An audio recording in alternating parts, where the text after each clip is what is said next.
fort avec ses canons pointés vers la mer des Caraïbes. Reste aussi et surtout une culture, la culture Congo et sa gardienne du temple, Mama Hari. La plupart de ceux qui ont été emmenés dans cette région viennent du Congo. Tout ici est Congo. La langue c'est Congo, tout ce qui est fait c'est Congo. Nous sommes Congo parce que nous sommes des Africains, des descendants d'Africains. Mama Hari est intarissable quand elle évoque les ancêtres et leurs souffrances pour bâtir ces immenses murs de corail. Les maîtres espagnols ont obligé les esclaves à s'immerger dans les profondeurs de la mer pour y couper ces coraux. 95% des habitants de Portobello sont d'origine africaine et la culture Congo fait partie intégrante de leur quotidien. Depuis 3 ans, ils ont même leur musée. Ici, on apprend comment les esclaves ont lutté pour leur liberté, comment ils ont adapté leurs connaissances traditionnelles à l'environnement local.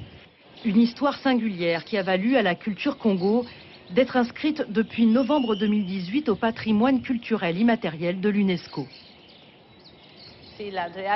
Toute la population est très fière de cette décision parce que c'est la reconnaissance d'une culture, c'est l'histoire de la lutte d'un peuple libéré de l'esclavage, devenu cimarron, qui se souvient de son histoire avec fierté.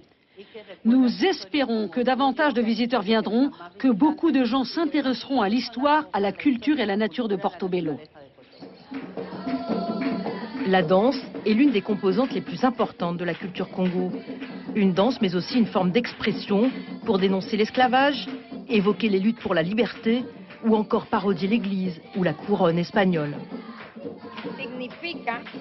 Notre costume symbolise la liberté, celle pour laquelle le noir a tant lutté. La couleur de la robe représente la nature et la largeur évoque la liberté. Et le tour que nous faisons lorsque nous dansons, c'est le tour qui devait nous mener à la liberté.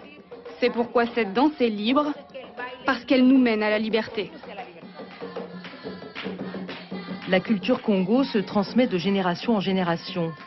Les jeunes perpétuent cet héritage des esclaves africains.